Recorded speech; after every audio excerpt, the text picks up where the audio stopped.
Hi everyone, this is Dave. Welcome to week 2 of the course. I hope you found things working rather smoothly week 1. We seem to have very few glitches, so I'm hoping that that continues. Um, First off, if you haven't heard from me individually in week 1, you will this coming week. I tried to comment on a number of posts or message a number of you.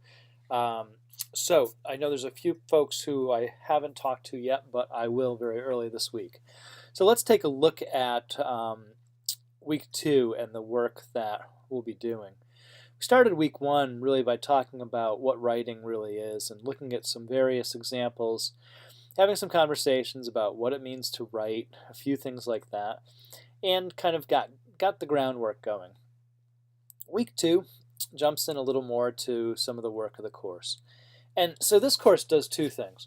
In one regard, we try to talk about theory, research, classroom, writing, things we do with kids in the classroom, really the teaching of writing. In the other end, we try to give you folks as much opportunity to actually write as we can. The philosophy of the program is kind of that we have sort of a split. It's definitely not a 50-50, but definitely a split where you're writing and working on teaching of writing. So this week's probably a pretty good mix of a split. So let's take a look at what's going on. You'll see a number of links, and again, please don't be overwhelmed by the links. But if you start off with the start here of week 2, you will see that the work is pretty well laid out. So let me just run through. You're doing the first thing, which is watching this video. I'm going to ask that you come up with a title for the book and post to the forum what we're reading. I've put up a couple reports. One is from the Pew Foundation, The Impact of Digital Tools on Student Writing and How Writing is Taught in Schools. And as you'll find with a number of links I give you, it's quite weighty. So don't print this out. Don't sit down and read this all in one sitting. You don't even have to read the whole thing. Go to it, browse it, find things that you find interesting, you find relevant, that sort of spark something with you, and read it, browse it. Don't feel the need, please, to sit down and read an 80-page report, because I've also given you a link to a second one, the Writing Next report, and it's called Writing Next: Effective Strategies to Improve the Writing of Adolescents in Middle and High School. And if you are an elementary teacher, please don't feel left out. Your elementary kiddos will become middle and high school students, and there will be other opportunities where we'll have more elementary specific things. But I think it is helpful for writing teachers of any grade to know what's going on and what our children have experienced or can expect in the coming years. I think you'll find that extremely helpful. Excuse me, I'm struggling with a cold here. The forum this week, it's done in small groups. So last week was one big mashup.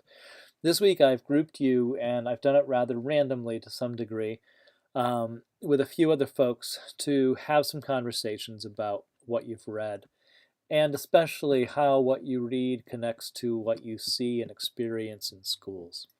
So I know that there is a definite temptation to sit and read for a couple days and formulate a well thought out response.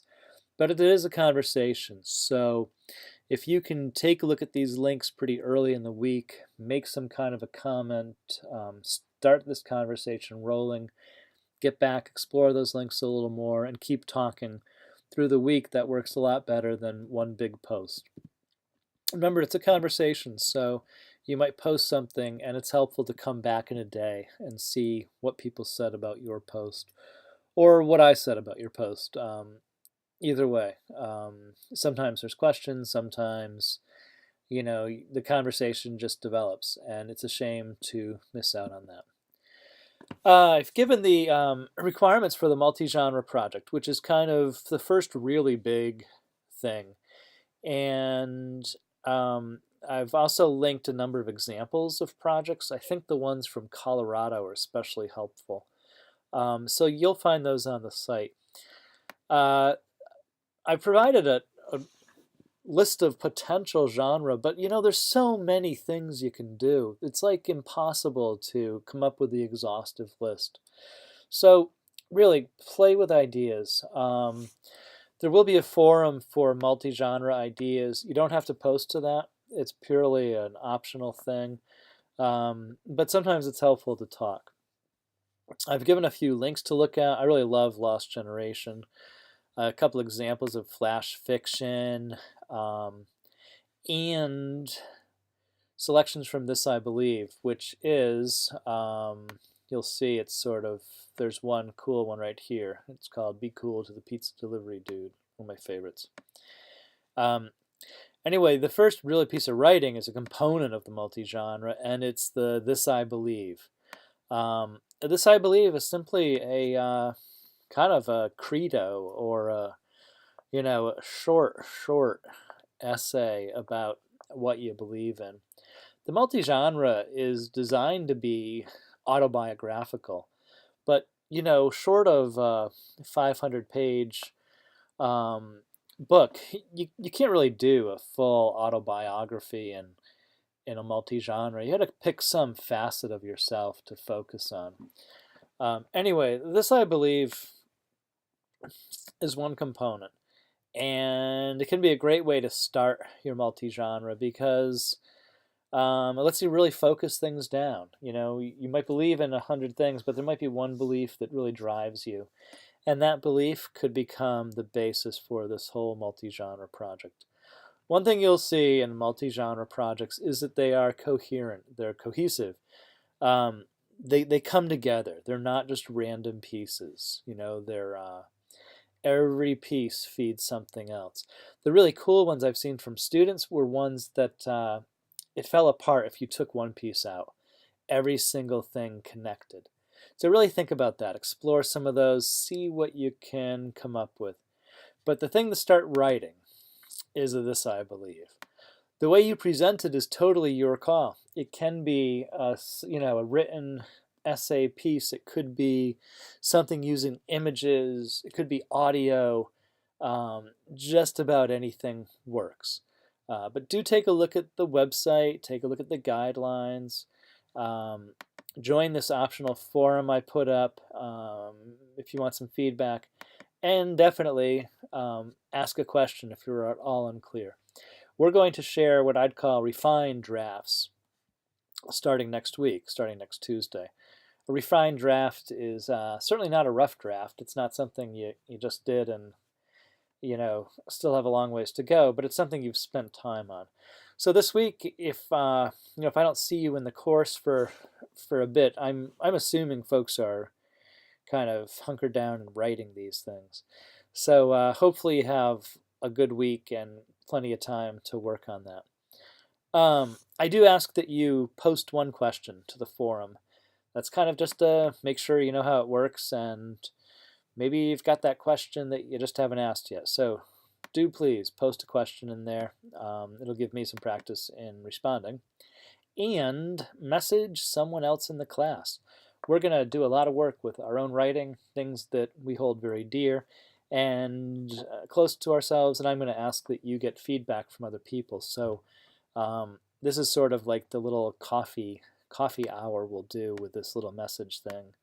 Have sort of a cyber coffee, or just a, hey, how are you? Good to see you, sort of thing. And I'm not going to check this week, and you might be writing a lot and might be very busy, but you will find it helpful to get a little discipline going if you don't already, and come up with 2 posts to your journal. They can be anything. It can be like how's your day type of thing, or it could be focused purely on writing or the course or teaching, or just about anything. That one class that you're loving, or the one class you can't wait to leave. So here's the week. Don't let it feel like a ton, because in a way it's not. I think the big deal is the writing. The conversation sort of happens on the side. I think it'll work out great. The links should all be here and be fine. You'll spot which group you're in, and these forums, just simply pop it open. It's a pretty wide open question, like what comes to mind, how does it connect to your practice? Get a conversation going, and I'll pop in and out of these as we go along. I think that's it. If you have any questions at all, please, you know how to reach me. Please do that. And there it is. Have a great week. Thanks.